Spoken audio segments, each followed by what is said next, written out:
everyone, and welcome to episode 494 of the MTGGoldfish podcast. I'm Seth, probably better known as Saffron Olive, and we have the full crew here this week, kicking things off with the owner of MTGGoldfish, Richard. How are you this fine Monday, Richard?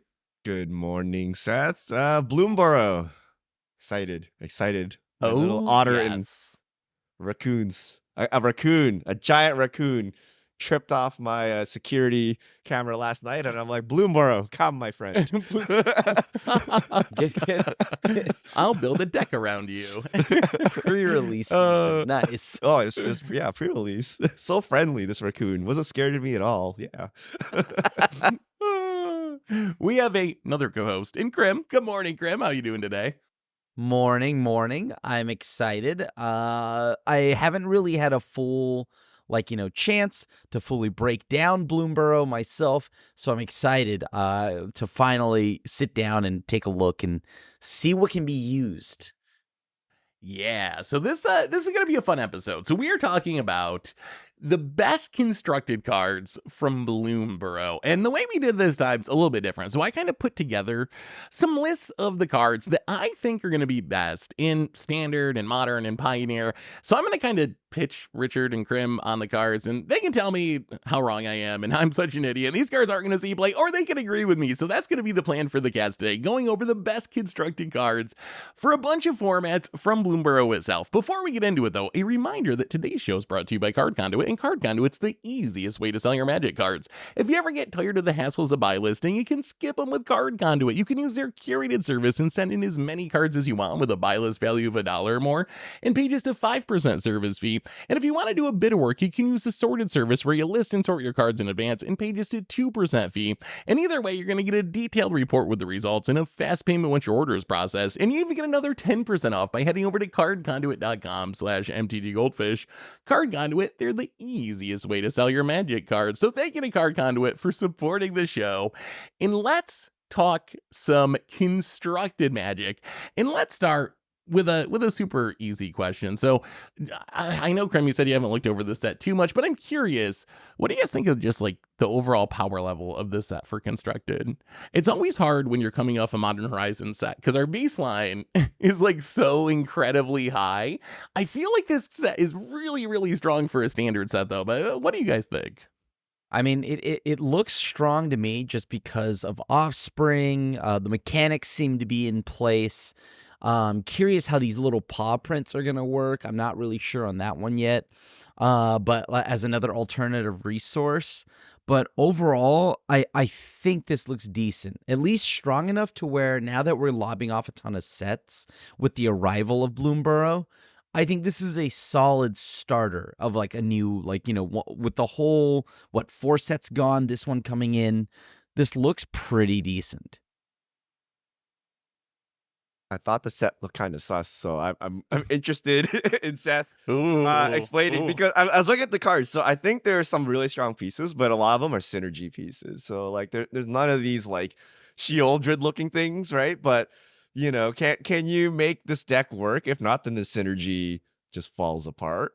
The gift mechanic, I think, is a huge problem. Like that is where the commander mechanic kind of eats into Standard. I'm curious to see if any gift cards made it on your list because, you know, giving your opponent something is very bad in 1v1. So it should come with very good upside.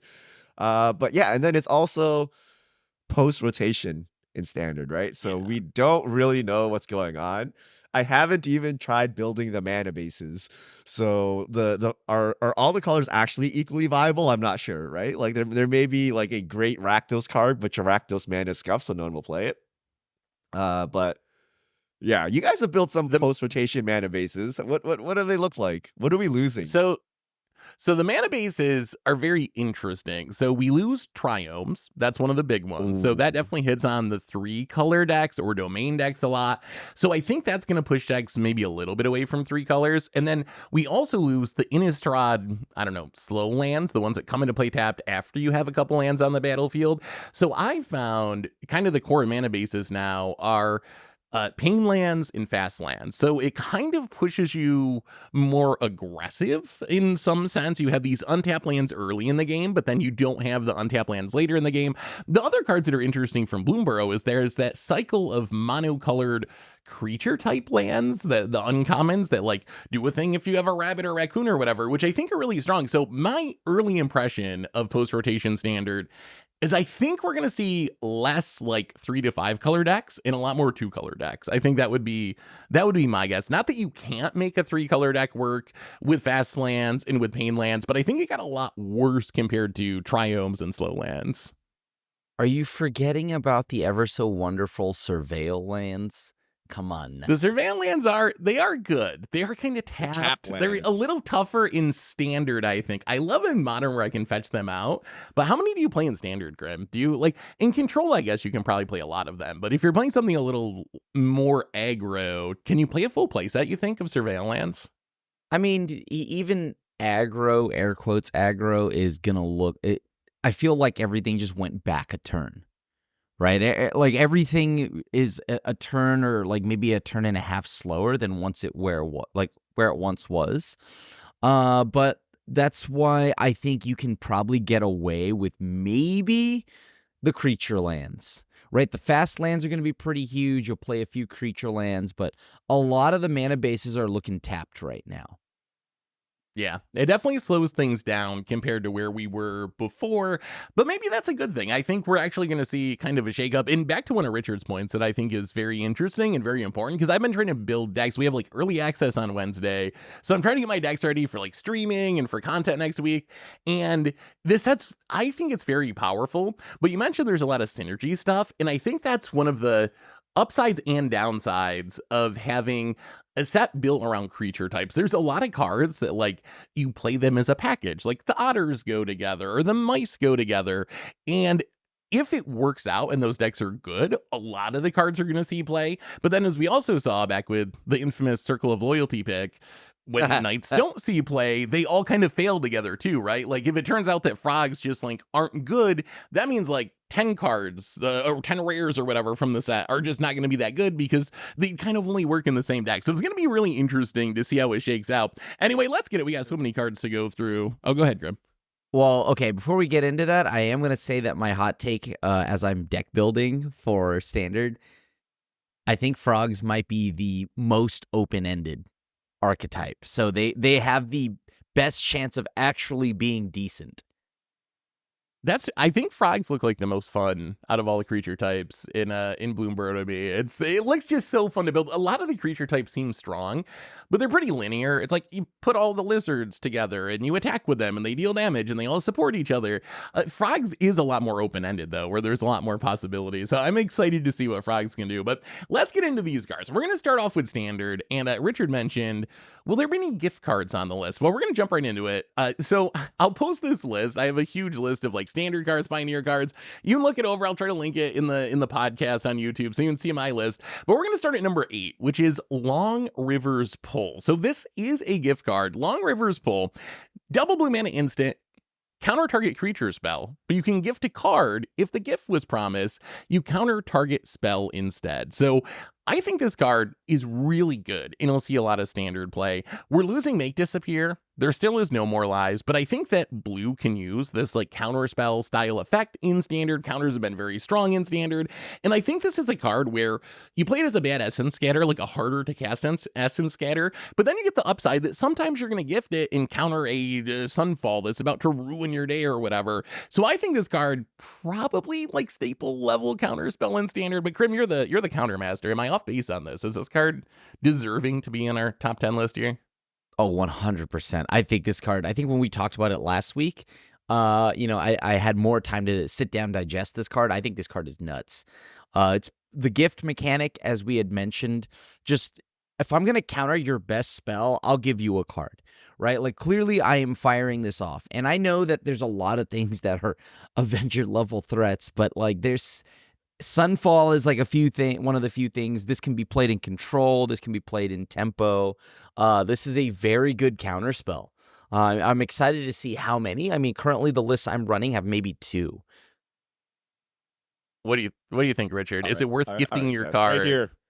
this is my anti card. This is my sweaty Richard card. I'm gonna put it on the table, and if this card is actually a top tier card, I revoke it, and I'm a filthy casual commander player forever. This card's trash. No way. No way. Essence Scatter is not a playable card. It's like very specific, right? It's double blue. It's so hard to cast. We just talked about like scuffed mana bases and stuff like that. And everything's an Avengers level threat to him. We're thinking of the old days where you're like, wow, I counterspell your bomb, you draw some trash, I'm good to go, right? But I counter your bomb, you draw another bomb, you play it, I don't have an answer, I lose the game. So I feel this style of card is not good. And you're like, well, the upside is it's a counter spell, but it's actually just a soul shatter, or not soul. Oh my god, I'm a filthy player. Essence Scatter. Essence Scatter all the time. And usually we don't play Essence Scatters. And those we usually play because they're easier to cast, right? Like that, like you're like, okay, we'll take the downside, but it's just one in a blue, right? This is double blue. Double blue on turn 2 is very difficult. So But how often am I gonna need to counter something on turn 2 with this card? Right? Like this is not a like if you're gonna wait till turn 6 or something and then hit a bomb, like you can just play like a hard cancel, right? Or a cancel with upside.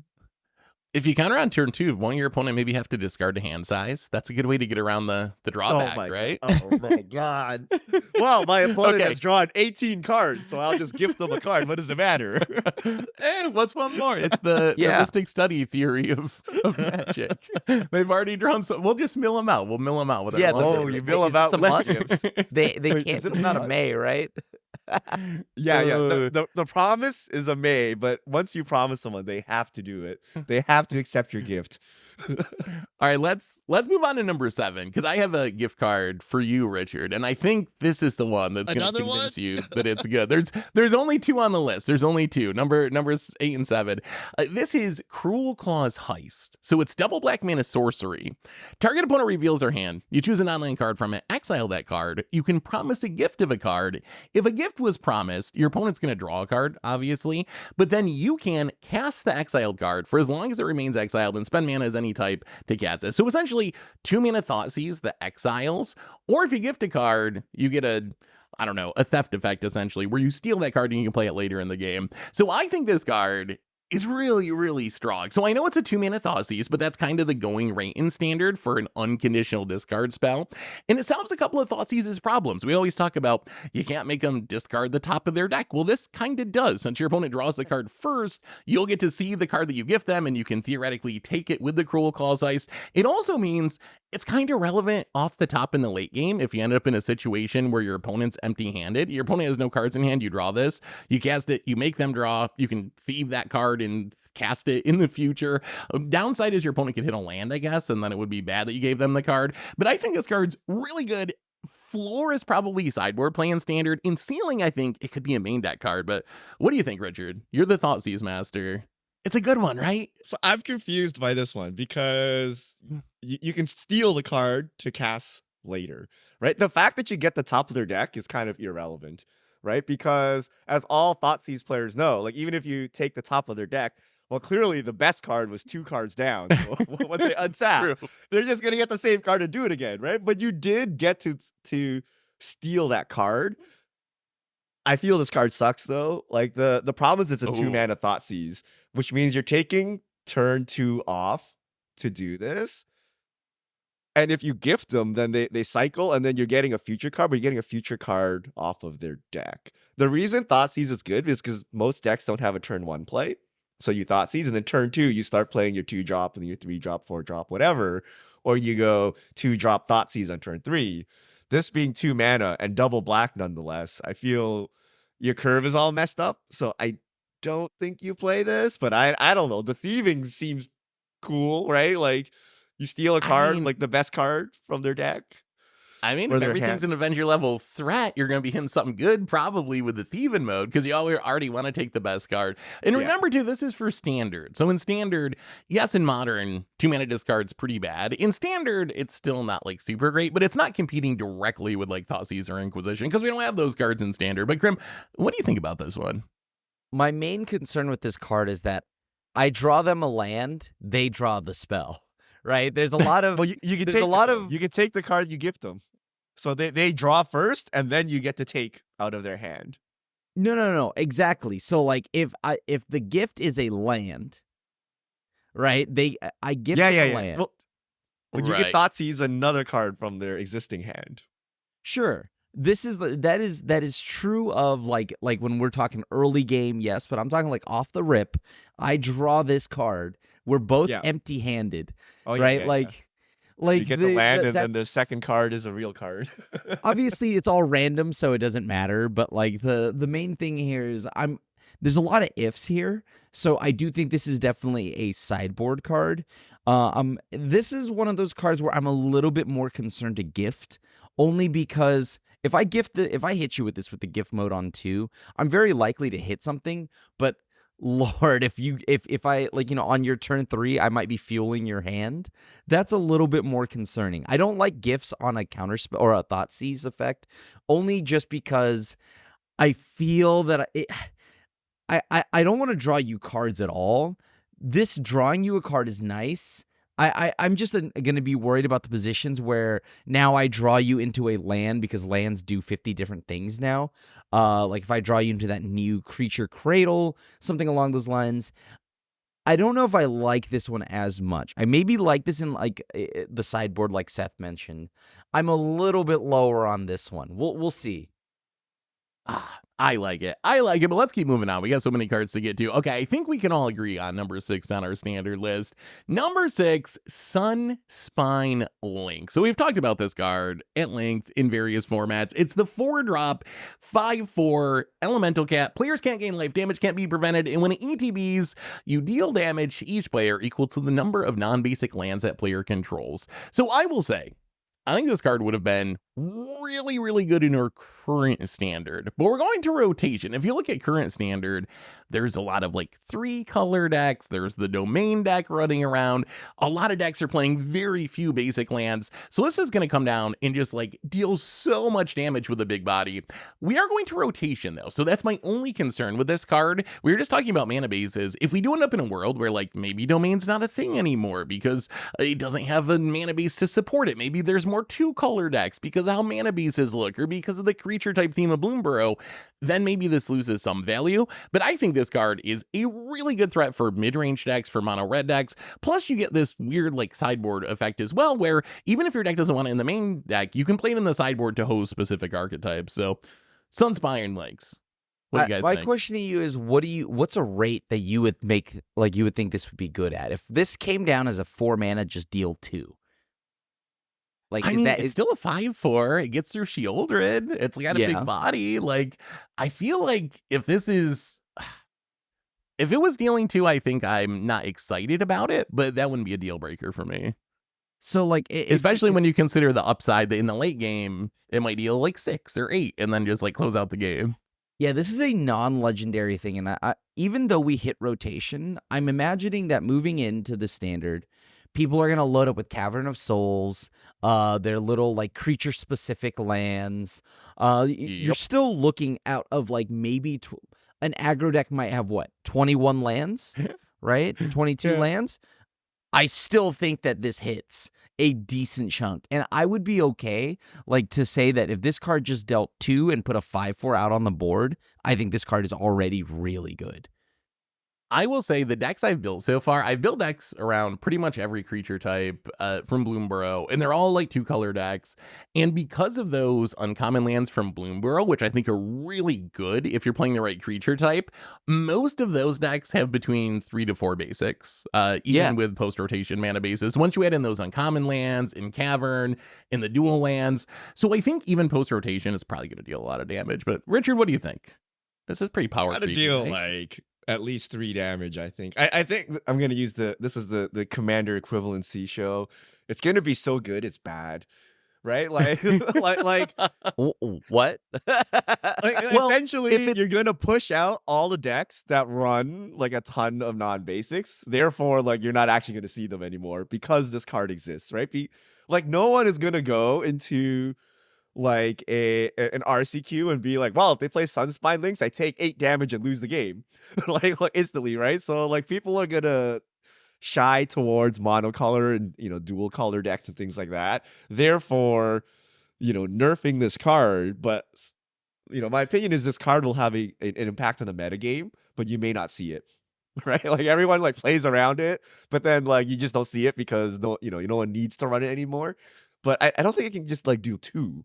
Like you just play a hasty threat if that's what you wanted, right? Like you really need it to deal 3 or 4, or you need it to be like a meta deck is a life gain deck, right? Therefore, Well, a actually, third this time, shuts that like, off it's an auto too. win. Bats. Yeah, This like, shuts it that has to deck be off. like a quarter of the time this auto wins the match or something like that, right? Because otherwise it just dies to Doomblade, quote unquote, right? At 2 damage, like that's not much. So, but I think it'll be strong, and I think it will warp the metagame, but regardless of whether it shows up or not. Like I don't think you can I'm play a gonna domain deck in the standard, like even though that rotated, but like the equivalent over here. I'm gonna look at it like Burning Earth in that standard. Yeah, like it was very powerful. It taxed a lot of mana bases, and it dealt a lot of damage. But I mean, there's still gonna. I think you just kind of got to prep for it, right? And I don't know how you're gonna prep for this. Like, but like, I think 10 that islands, Tomer mana 10 base. swamps. You gotta That's play my the Tomer base. mana base. Yeah. Pretend you're a All budget right, player. Let's move on to number 5 on our list. We have a massive black 5 drop in Maha. It's Feathers Knight. So 5 mana 6/5 flying trample. It's a legendary elemental bird, ward of discarded cards. So essentially graveyard trespasser's ward. And then creatures your opponents control have base toughness of 1. So when I read this card, 5 mana 6/5 flying trample with what we've already seen to be a relatively effective ward, a ward that guarantees a 2-for-1 if your opponent kills it with targeted removal.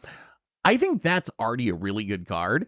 And then you have the upside that if you build around it, you can do the janky, like, I'm going to use End the Festivities as a Wrath, which Magic Arena players, oh my god, they love their End the Festivities. That almost as much as That life rotates. game, Magic Arena players. But those style of effects, right? There's several effects in Standard that are all creatures get -1/-1, deal 1 damage to all creatures. You got Massacre Girl that cares about things having 1 toughness. But even discounting Brewing around it, isn't a 5 mana 6/5 flying trample with that ward a pretty good mid-range threat for Standard? Yeah, I think Maha is an absolute powerhouse. This card looks really, really good, and there's no shortage of things to do. Like, okay, yes, End the Festivities has rotated before if I recall, before anyone pushes their glasses up and tries to actually. But the thing is, I think that we have Infest style cards, the -2/-2. Those effects, we'll have plenty of those in Standard. You don't even have to go black-red. I think something that that we're not looking at is that maybe there's black-white flyers. There's maybe just straight up, the old mono black. Maybe that archetype is still good. And then of course, yeah, there's black-red. So I think Maha just is a really, really strong answer or piece. Of course, the only difference here is that it's essentially 50% of an engine, right? You do have to draw the other half. That is the only other thing that makes me worried, because on its own, it is a beater, but it is not an answer to, like, if Sheoldred is a 4/1, that's great, but you got to kill it. Yeah, I mean, that's true. I would push this to my number 1, actually. I don't think you. So if you get the engine, that's cute, right? That's like you're out of the game. But like 6/5, and you just basically made all of your opponent's creatures terrible, right? If I told you Sheoldred was a 4 mana 4/1 that did the thing, you're like, well, that's scuffed, right? Like you can't block this. Anything you put up is an X1, right? Like you have to play specifically like a +1/+1 counter deck or something weird to like really mess with this. And then all of your creatures become like incredible blockers, and they're all chump attacking. Your opponents are chump attacking now. The ward discarded card is very tough to get around. Like, unless there's actually a wait, does it rotate? What's that card you love, Krim? Oh, Voidrend. Voidrend is is here, gone. yeah. Unfortunately. Okay, thank My God, I won't safety have to blanket deal is with, gone. with Voidrend. But like you gotta discard a card, and it's trample too. So that's like even stupider. This is like almost unblockable, right? So your opponent's creatures have 1 toughness, you trample over them. I think this is the best card in the set. And then for whatever reason, you assemble the combo, your opponent's just locked out for fun. Like you don't even need the combo, right? Like I would just it could say like your opponents cannot get negative whatever, or like all damage dealt from spells is reduced to 0. I would still play this card. Like I don't even need the combos. So, but the combos will just add the icing. Yeah, and I mean, I think maybe the thing we kind of overlooked is even outside of like combos or whatever, it just means you can like cut down a Shieldred now, or like things like you can shock a Ooh. Shieldred. So like some of that stuff I think is probably more relevant because those are cards that you're going to be playing in all your black decks anyway. So even if you're not playing like the janky lock you out of the game stuff, it still seems like it has a lot of upside. But let's keep moving on. Number 3 on our list. I'm curious what you guys think of this one. This one's a little bit controversial, I think, with the Infamous Cruelclaw. So Infamous Cruelclaw is a 3-mana Rakdos legend. It's a 3/3 with menace. Says when it deals combat damage to a player, exile cards from the top of your library to hit a non-land card. You can cast that card by discarding a card rather than paying its mana cost. So my thoughts with this is Rakdos is a good color combination. This synergizes really well with Inti, which we've already seen be very good. Inti also lets you discard cards. It gives us trample if your opponent's going to try to jump block through it. So I think in some sort of like Rakdos aggro, Rakdos mid-range deck, I feel like there's a lot of upside here. Even if you don't go full on like, I'm going to play a Portal of Phyrexia and try to get lucky and spin into it, just spinning into Shieldreds and Cruelty of Gixes and, these like 4 and 5 drops and casting them for discarding a card seems really, really solid. Plus, you're in black, so you kind of want cards in your graveyard because you can reanimate them or get other value out of them. So I feel like Cruelclaw has potential to be really strong. My only catch is it is just a 3/3. I remember like Nashi, Moonsage from Kamigawa, having a somewhat similar effect where like if I get in damage, it's going to be really sweet. And that card just like flopped super hard and it was too hard to pull off. What do you guys think about this one? How good is the Infamous Cruelclaw on standard? I think that's big, right? Like ever since I was high on Nashi and a lot of those, like, that scares me. Well, right? Yeah, like it scares me to see that it has to deal damage. However, Nashi didn't have evasion, if I recall. It was just a straight up 3/2. This does have menace. You are in the prime colors of where, your opponent has things. Well, now they don't because you have all the removal. And there's no shortage of ways to do stuff with, Cruelclaw, right? We have Insatiable Avarice to go ahead and put something on top of your library, which is going to, more often than not, everyone may have forgotten, but, you still have cards like Atraxa, things like that you could easily cheat in. And you essentially could put Cruelclaw into what is a Reanimator package. So I kind of like Cruelclaw, but I am very curious to see how this deals damage to a player weighs out in the end, because other times why am I going through so much work to just cheat in some big bomb that I could just reanimate through any other means? So for right now, I guess, like, if you didn't have a build around package, would you play this, Seth? Like, because I think right now my answer is no. I think you probably need some synergies with it. I don't know if I would just jam it like into a random Rakdos mid-range deck. I guess maybe a copy or something, but I think it is somewhat built around like the Caustic Bronco, Insatiable Avarice decks, or a discard reanimation style deck with Inti that can take advantage of getting cards in the graveyard. So I think you do need some amount of synergies, and I probably wouldn't just jam it in generic mid-range. What do you think, Richard? Card is cracked. What are you guys talking about? Wait, let me understand this. You pitch a card, so you have to deal combat damage, and once you deal combat damage, you pitch a card from your hand, and you can cast the first non-land card out of your deck. That's like an Atali trigger or something, yeah, basically. What? You don't need anything. You just throw it in a mid-range deck, right? Like, you play this, if it somehow survives, which is the big question mark, right? You untap.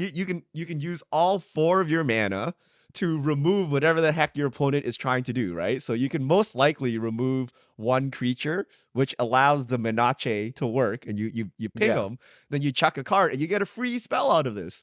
This is like casting a free spell out of your hand. You're pitching a card, but then you're getting a random card. So as long as you're not playing like mono Doomblades and stuff, right? Like you gotta do the Blood-Buried Elf technology, right? You gotta play like lightning bolts and stuff that can go to face if there's no creature on board. But it's really good, no?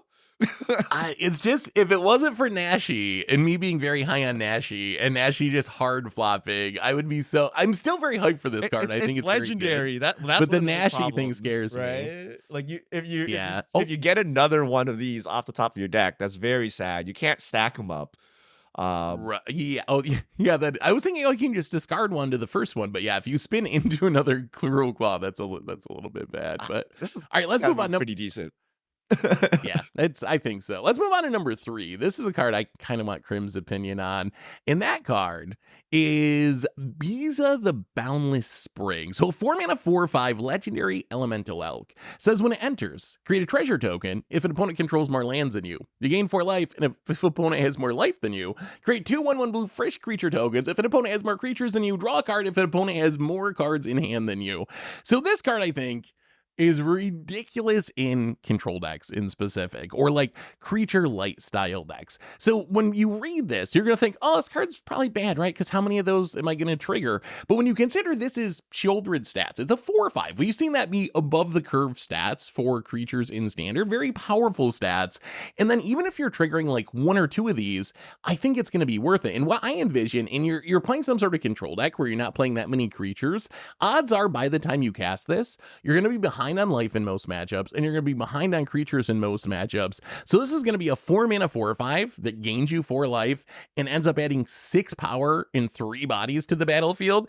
To me, that seems amazing in some sort of control deck playing against aggro and mid-range. But Crim, you're the control master. What do you think about this one? I think this is a solid, like, maybe like late game, like threat against control out of the sideboard. I am a little bit worried about tapping out and then just playing this in blue-white, and then them just having me dead before this, like, by the time I play this, right? Because if I'm on the draw, they have cat, I've gained no life. I sure have a ton of bodies or whatever, but that may not matter. I think this is actually not for draw go. I think this is going to be better in like the Orzhov tap out control decks. Those are the ones where you're going to want this. I think that card is going to have a much better time there. And yeah, so draw go, sideboard, tap out control, probably main deck worthy. I do think that 4 mana for 6 bodies or 6 power in bodies, this card is very good. But in a control deck, I assume the last mode, unless it's like some kind of mirror or grind them out matchup, you're usually going to have more cards than your opponent. So I read this as 2 modes are live. That's the most likely, I think, is the behind on creatures, behind on life. The other 2 are going to be a lot more hit or miss. Like if you're hitting in those in a control style deck, things are probably going pretty poorly for you if you're behind on cards against aggro or whatever. But I still think the other thing that makes me high in this card is Bloomburrow just looks very aggressive. I think it's one of the best 1-drop sets we've ever seen because there's all these different creature types WotC wanted to support. So they gave each of them like 2 very strong 1-drops. Plus we got some good mono red stuff. So I feel like standard's going to be really aggro. And if standard's really aggro, I think the value of something like Beza goes up because it's a really good stabilization card if you can live long enough to get it down. But any thoughts on this one, Richard? I don't know. So this one's probably good because it's so overloaded. But at the same time, like if your opponent drops a Shieldred, like does this save you at all in any way? Like it depends on what the threat is, right? If they're dropping creatures and turning them sideways, this is like a timely reinforcements, but you have like a 4/5, right? Like we had the one recently, what was like 2 mana that kind of did the timely reinforcements thing as well. Like you're never drawing the card. You might be able to finagle a treasure out of it, but you're probably just making like 2 fish and gaining 4 life. Is that good enough? Or is it better to use your sideboard slot for like another sweeper? Or, like is there a stronger card to turn the matchup than this? I don't know. We have to see what the decks look like, but it seems okay. But if you're dying to a Maha combo, like this is useless, right? If like Shieldred's on board, making your life a pain, like this doesn't help, right? So it kind of depends on what the metagame looks like. But I mean, 4 mana, 4/5, 2 1/1s, gain 4 life.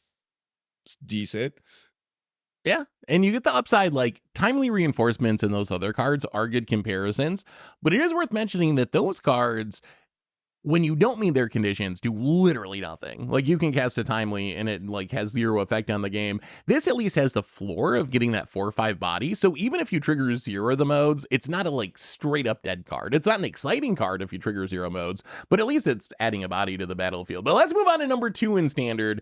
This one's super straightforward and easy. Emberheart Challenger, 2 mana 2/2 Mouse Warrior, Haste and Prowess and Valiant. When it becomes targeted by a spell or ability you control for the first time each turn, you get to impulse draw. Exile the top card of your library until the end of the turn. You can play that card. This card is wild. The history of 2 mana 2/2 hasters in red in standard incredibly good, going all the way back to Ash Salad, I think, back in like original Innistrad era, Return to Ravnica era, like more than a decade ago. They pretty much always see play, and this is a very, very good one. Like, Prowess is a super effective ability. We still have Monastery Swiftspear in Standard. I think this card goes in the Mouse deck. It goes in Prowess style decks like Flickshot Show Off. I think it goes in the Mono Red deck. I think this card is just one of the best aggro threats in the entire set. But any thoughts on this one? I definitely think this is a premier red threat. This is one of the best red threats that you could have in Standard. I love this. This has got so much aggression, and like you had mentioned, it plays into multiple different archetypes, all aggro leaning, but regardless, like being able to go to like Boros, Auras, whatever, if that exists, right? A Valiant, leaning into that, right? And then you've got the Prowess deck, so it fits into like a Spellslinger style deck. It's not an Otter, but it could play in an Otter style deck. And yeah, like it's just good in red deck. So I love this card as it fits into 3 archetypes. Richard, can this play outside of Standard, do you think? Like, is this that level of threat? Does this fix Jund? I don't know. It's so good. Okay, so maybe like Pioneer. I don't think it'll see play at Modern. Like, I don't think we have more efficient things like Soulscar Mage, Swiftspear. That usually that's enough, right? Because you can't just put all of these in your deck. You need the things to trigger the creatures as well.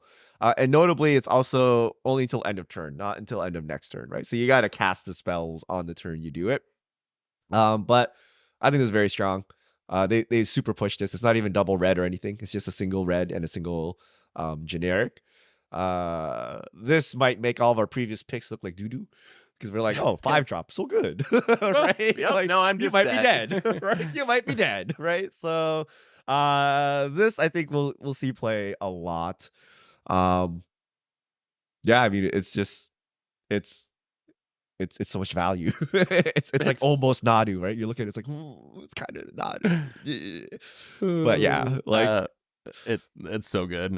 Pump spells. Really, it's one of the best at what it does. I think it's ever been printed for a 2-drop. But let's move on to number 1, and this is where y'all are gonna yell at me, I think.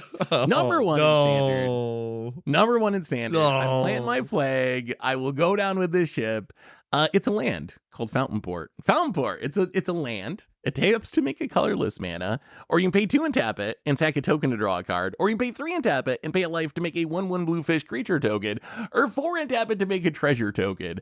So I think this card will be the most played card in the entire set. I think when we look at the data and look at the numbers, this is a card that I think is going to show up in a ton of decks, probably as like a 2 of most commonly. My comparison here is Mirrex. Right now we have Mirrex in Standard, which is a land we can pay 3 and tap it, and you make a Phyrexian Might artifact token with Toxic 1, but it can't block. And that is one of the most played lands in Standard, currently in 41% of decks. Only a Ganjo Seed of the Empire beats it out in a couple of basic lands. So it is one of the most played lands in the entire format. I think this just is a way better version of that, outside of, like, if you're playing Toxic, I can see why you have Mirrex, but that's not how Mirrex sees play. Like, aggro decks play it, control decks play it, just like everyone plays Mirrex for some reason because people really love that card. I think this is just a way better version. The token blocks, it generates card advantage, it can even make a treasure. So I think this card is just going to show up across archetypes in Standard, and going to be very, very good in the land slot. The opportunity cost is just so low, but all right, give it to me. Why am I wrong on this one? I mean, Mirrex closes the game, right? Like that cuts the game into 10 life. Whereas this is still normal damage. Wait. Have you won with the poison on Mirrex before, Grim? Yeah. That's amazing. Oh that's the only way I win in blue-white. Are you kidding me? But Toxic, sure. Okay. Yeah. Wait, like, so you'd play Mirrex over this in blue-white? Which would you play in blue-white? Would you actually stick with Mirrex, or do you play this? This is the problem. Okay, so neither one is really, I guess this can be more defensive because I am paying a life. I like making the treasure and then feeding into itself, right? Draw a card, all of that. But Mirrex, on the turn it comes down, potentially could fix the colors, right? So if I tap out, I just go, all right, I need double white. All right, temporary lockdown, here we go. Or it's a much faster clock than this. Like in a control mirror where we're both sitting there and holding up counter spells, the first to the Mirrex is usually going to be, the winner, because I'm just going to sit there and I'm just going to do nothing but hit you with Mirrex tokens. But in other matchups, though, wouldn't you rather have a token that could block and actually like defend you better than the Mirrex token? Like Mirrex, yeah, in a control mirror, it seems great if you're ahead. But what about a mid range or something when you're not so far ahead and trying to stay alive to hit your sweeper or something? I mean, mid range, that's the same spot as well where Mirrex is pretty good. I will say that I like the blocking, yes, but let's not lie here. All of our stuff's going to get blown up anyways. So, like, I don't imagine I get many chances to block. The opponent will know that this is my only form of a creature. So, that cut down that they've been sitting on and waiting, they'll just keep using on this that they've piled up over our game. So, whereas, like, but this does give me the engine. So, I do think this card is really good as it's able to, like, feed into itself. I think this card is solid. I just don't know if I like it more than Mirrex. I can't really decide. Maybe I'll just do a 1-1 split. Yeah, why not? The commander theory of deck building, one of everything. Richard, what do you think? What do you think? Okay, I think Seth, you are correct. You are technically correct. Okay, it's gonna be in a lot of decks, but it's gonna add like a 0.5%, 1% to your win rate. Like it's like marginally okay, right? Like I don't think you're gonna be using these modes and being like, yes, I'm winning the game. Right? It's just like, well, I might as well. The only asterisk is Wizards is really pushing you hard on your mana base in this set. So we talked about like the Thoughtseize, it's double black, right? We talked about Long River's Pull, it's double blue, right? There's gonna be a cost to this. And then since we don't have the triomes to fix your mana, right? Like having this colorless land might actually really hurt. There's like 3 color cards in this set, right? So it may not be so free to make a token here.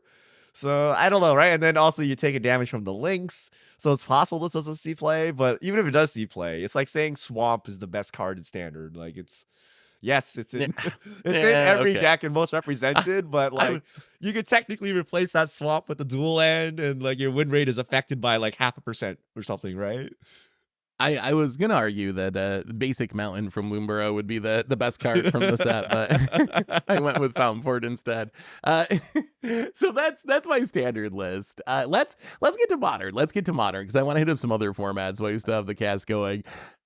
I do just want to say that you seem to be omitting a lot of frogs, and I think that you do not take the bats and Batter Blossom Lunar Convocation seriously. That and Vren.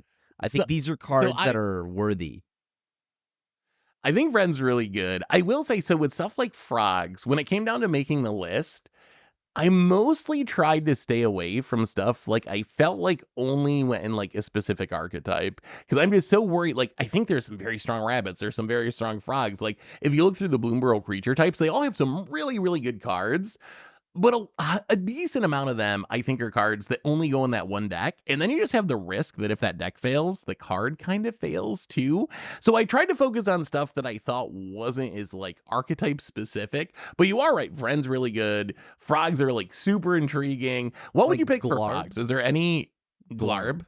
Glarb. I think Glarb isn't specific at all. Glarb alone makes it so that you could just play in a generic Sultai mid-range deck. Yeah, Glarb is pretty sweet. It's a 3-mana 2/4 Death Toucher. Lets you look at the top card of your library. You can play lands and cast spells, mana value 4 greater from the top of your library. Surveil 2.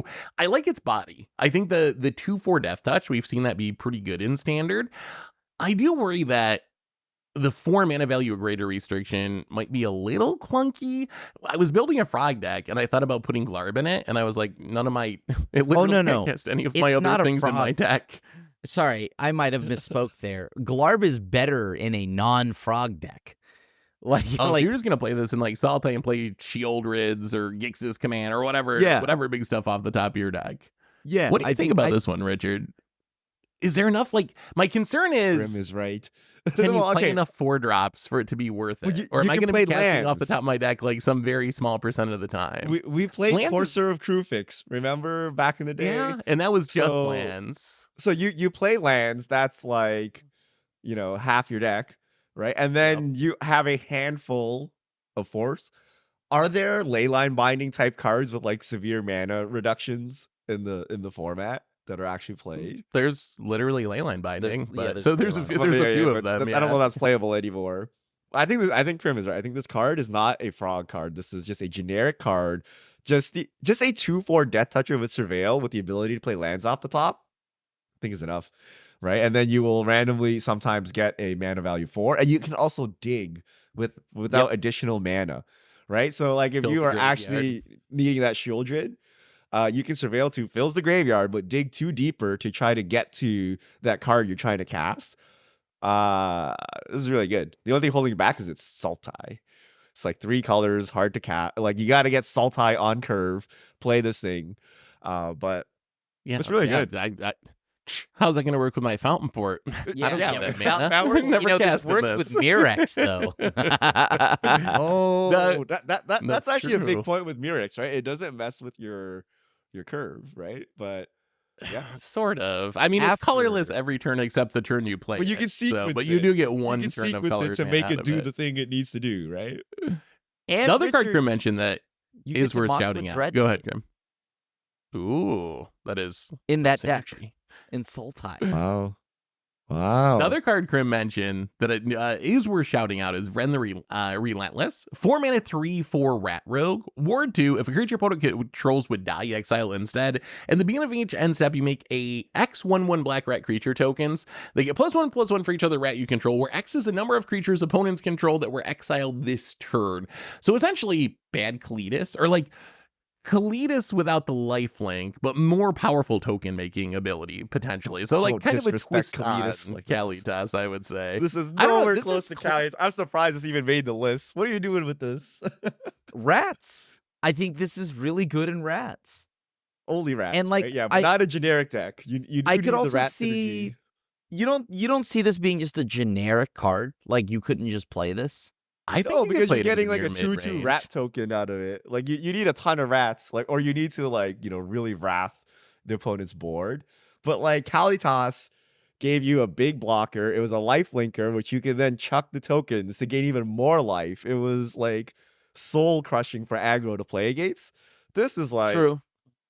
I play a 3/4, Missing, I like, remove your component. thing, I made a 2/2 rat with it. Like I was like, yeah, it's like fine, but it's not crazy. But Granted- if you had rat synergies, then you can start going to town with this, right? I mean, yeah, like this isn't gonna go wide like a Kalitas does either, because like each creature that dies, you get a 2/2, whereas the end of the turn you get 1 rat that's as big as exiled creatures. So like this card is Well, no. not You get Kalitas. X rats. You get X. Oh, you rats. do? Yeah, you get X. Oh, and you they get each X get rats. big. and they're Oh, all right. They all get pumped based on the number of other rats, right? So they Even do get better. big. Yeah. Hold on. So this is an army. Like Yeah, yes, Like if okay. you can kill a lot of stuff, you I don't even think you need other rats because ability can just snowball by itself if you're playing a deck that can kill enough of your opponent's things. Because you're gonna get to the point where like you're gonna kill a thing and you're gonna make that rat, but the rat's gonna be like a 3/3 or a 4/4, which is like a lot of value just for free. So I feel like I would consider playing a copy or two in like Demir mid range or Esper mid range. Or Plus, if you Sunspine. are rats, then it gets you can Glarb into it. It costs 4 mana. yeah, so you glarb combo. right into it. I hate this alright. ward too, though. It's so useless in standard. It is kind of, yeah. Like, I so, mean, like, I don't know. I guess your 4 mana kill spell doesn't work now, but like, I don't know, right? Like, usually it will die it through does. this ward. It does.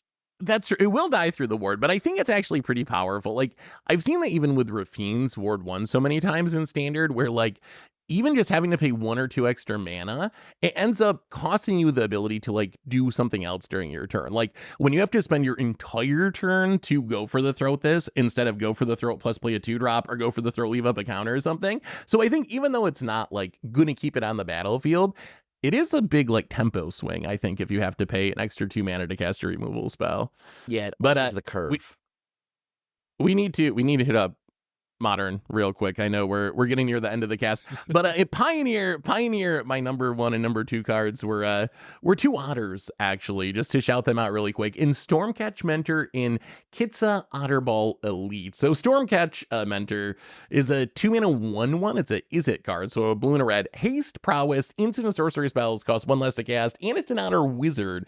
So it seems really good for like the prowess and wizard style decks. And then Kitsa, 2 mana 1/3, vigilance, prowess, tap it to blue, or pay 2 and tap it to copy instant or sorcery spell you control. You can choose new targets for the copy, only activate if it's power 3 or greater, so you gotta cast a couple spells to grow its power. And the reason I'm hyped about Kitsa, outside of being like a good prowess looting threat, is works really well with the big delve instants and sorceries that we see heavily played in Pioneer, treasure cruises and dig through times. Imagine like being able to copy a treasure, you just draw so many cards. So I think those cards have a lot of Pioneer potential. Any thoughts on either of those two before we hit up Modern real quick? Kits is so overloaded, it's ridiculous. It's a looter. That is a it copies 2024 things. card. Yeah. It's a 2-mana, and it has vigilance, so you can like smash their face and then end of turn loot. Prowess, obviously. Like it's like, just play Merfolk Looter, be happy about it, right? Like, geez, like so overloaded. The only thing saving it is it's legendary, so you can't stack them up. Imagine you can like stack these things up. It'd be but, so ridiculous. It's so overloaded. This reminds me of Nadu, right? You can take one of these things away, and it's still probably very strong, right? So I don't know why it needs to do everything, but we're gonna. It had to get played, and now what- I'm sure it will. What is that? What is that sports ball game from Final Fantasy? Blitzball? Blitzball. Look, we're playing Blitzball now, Crib. Hey, Final Fantasy is coming next year. Maybe this is a little plan this for will the lead to future. that. Yeah. All right, let's go to Modern before we wrap up the cast today.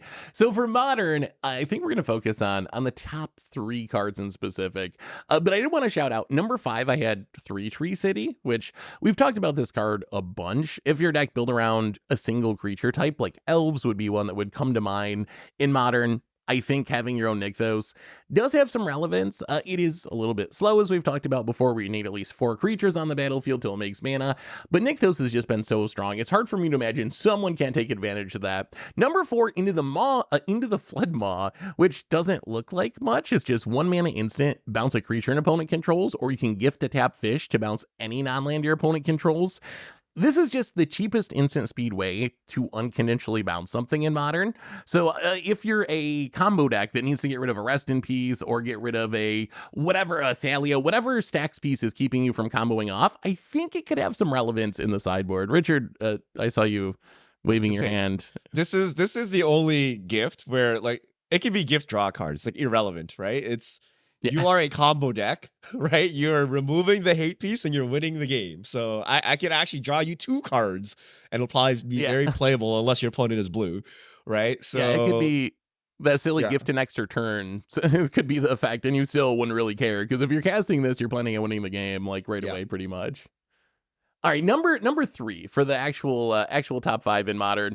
Number 3, Stormsplitter, a card that we haven't actually talked about much yet. It's a 4-mana. Yeah, 4-mana 1/4 with haste. It's an Otter wizard. And it says whenever you cast an instant or sorcery spell, create a token that's a copy of it. Exile that token at the beginning of your next end step. So essentially, it's a storm card, right? Where you're able to cast a bunch of spells, make a bunch of copies of it. I heard people talking about this for Modern Storm. I think it's silly. Modern Storm is going to win on turn 2. You're not going to play this in the main deck of like your Ruby Storm deck. But I do think this card serves a purpose in the Raoul like Ruby Storm deck, which is I think this is a better sideboard wish card than Empty the Warrens. You see a lot of times they're playing Empty in the Warrens. In their sideboard is you're like, I combo, then I get Empty, and I make a bunch of tokens, try to win the next turn. I think this does the same thing, except it wins you the game right away. So I imagine that this is going to be a wish target in the Ruby Storm decks for the situations when you would be getting Empty the Warrens. Instead, you get this. It essentially works like Empty the Warrens, except you just attack with a bunch of hasty creatures and win. The only asterisk there is I'm curious if it being a creature is actually a detriment to it. Yeah, it doesn't get the reductions, and you gotta cast it first, right? Because you can like do a bunch of crap, dig into your empty, and then call it a day. Whereas if you do it with this, then like you cast this, then you gotta restart the storm again, right? You gotta do a lot. And someone done the math. How many spells do you need to cast after Stormsplitter to have lethal? You need 5 spells. 5 gets you 20 damage, or more than 20 damage. This unplayable. I put Sunspine Lynx in my storm deck or something. Like if there's some reason why you can't win with your main line, this seems unreasonable. I would just put Sunspine Lynx and hope the price of progress come out or something at that point, right? This is hard. Speaking of Sunspine Lynx, that's actually number 2 on my modern list. I won't read the text again. We already talked about it. Richard, is it a storm staple too? I was going to play it to stop the One Ring, but maybe it's a storm staple. Look, when you're adding in plan Bs and Cs to your deck, you got to think outside the box, right? So, like, if they've actually locked you down with hate pieces, it's possible you just go Sunspine Lynx into Sunspine Lynx, you dead. I cast 1 spell a turn, cool, you're dead, right? So maybe not as meme or troll as you think, right? And then modern fetch, shock, fetch, whatever. I have 5 non-basics. I'm already at 10 before I've done anything, right? Like that can actually work. How good do you think Sunspine Lynx is in modern in general? Like, how much play do you think it'll see? Is this like a staple level card, a fringe card? Or are we just overrating it? Like, where are you at overall power level? I don't know how good Sunspine Lynx is into all the free elementals, but we'll see, right? Like, this seems like a pretty good top end after they've exhausted all their answers, their solitudes and things like that on your early game, and hope to sneak this in and win. But like, this feels like a C+, like in power level for modern. It What do probably you think, sucks, Richard? but I'm giving Jund another go. Modern Horizons 3 Jund has not been very good. Tarmogoyf has lost all shreds of his dignity, but maybe Sunspine Lynx can come to save the day, because not only does it price of progress someone, it stops the One Ring, right? So I've been playing Questing Beast to stop the One Ring to try to like finish them off. This kind of does the same thing, right? Instead of the haste, you're doing the damage with the lands. So I think this has a shot. I think a lot of decks can play this, whether it's good, like a 4, like you're dead before you make it a 4 mana normally, right? Like if you're planning on just doing random stuff and playing this on turn 4, you're dead, right? So it has to be really good to make it in modern. So we'll see, but I'm gonna definitely try it in Jund. We'll see what happens. Try to get around the One Ring and then try to just hit you for 5 or 6 or something on the way down. Maybe that's good enough. I do like how it lines up with just the post-Modern Horizons 3 meta. We see like the energy decks with Guide of Souls being in Ocelot Pride being super popular, and Flage, it like shuts down the lifelink on all of those. It's good against the Necro Dominance decks because they can't gain back their life once they go down to like a super low life total. It's good against the One Ring. So I actually think it's like They've done all their things by the a lot time of the Sunspine best. Lynx comes down.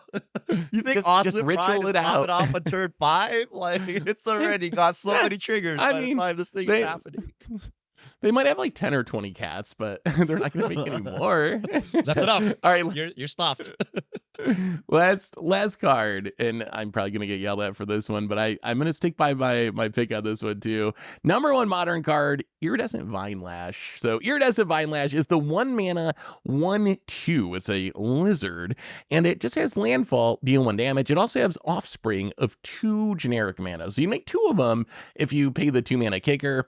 I think this card is insane in aggro decks. I think this is like one of the best 1-drops that you can play in modern. I see it as like a Goblin Guide level threat that you just like play this, and every fetch land is hitting directly for 2 damage. So I think this card is just like absolutely absurd in aggro decks and going to be incredibly heavily played. It lines up with Bowmasters. It's got the extra toughness. Maybe I'm super overrating it and no one plays this card, but I just can't shake the feeling that this is actually just like a busted 1-drop for like aggro and burn decks. And the room fell silent. I'm speechless. You wait and see. No. Any modern play? If you squint hard enough, can you anything? No, nothing. Is it not a free win if your opponent is like turn 3, Iridescent Vinelasher, Offspring, and you're like, I was trying to record some matches for Against the Odds. People will think this is not representative. They're throwing it. Yeah, this doesn't even shut it out.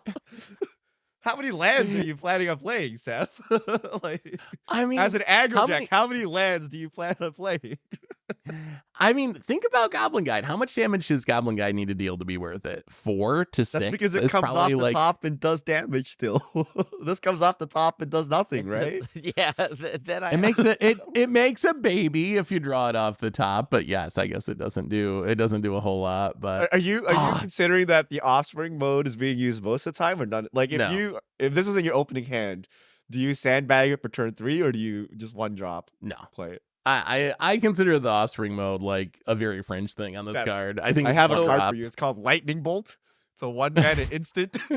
You can deal 3 damage with it. You can do it at instant speed off the top. How much damage is this gonna do? 4 to 6. 4 to 6. 4 to 4 to 6. You 6 damage. really think this? That's will only stick- 2 or 3 fetches. That's only 2 or 3 fetches. That's realistic. Oh Sure. no, no. Oh, hey, thanks, Grim. I knew you'd have me. Yeah, sure. You got it. Anyway, those are best constructed cards from Bloomburrow, or my best constructed cards from Bloomburrow. So let us know what you think. What cards are you most hyped about? I'll try to throw this whole spreadsheet in the comments if you want to see all my other horrible picks for all these formats. No fish mail today, but Richard, we're going to get to it someday. How do people send in their questions? All right, if you have questions, if you want to comment on Iridescent Vinelasher and send us your brews Bring it. that have Bring broken the modern metagame, send them to @MTGGoldfish with the hashtag MTGFishmail, and we'll get to your questions on air. And I believe that brings us to the end of episode 494 of the MTG Goldfish podcast. So Richard Cribb, thanks for hanging out. Thanks everyone for listening. Thanks to Card Conduit for supporting the show. And we'll be back next week to talk about our early access impressions of Bloomburrow and whatever else goes on in the world of Magic. So until then, have a spectacular week, everyone. And this is the crew signing out.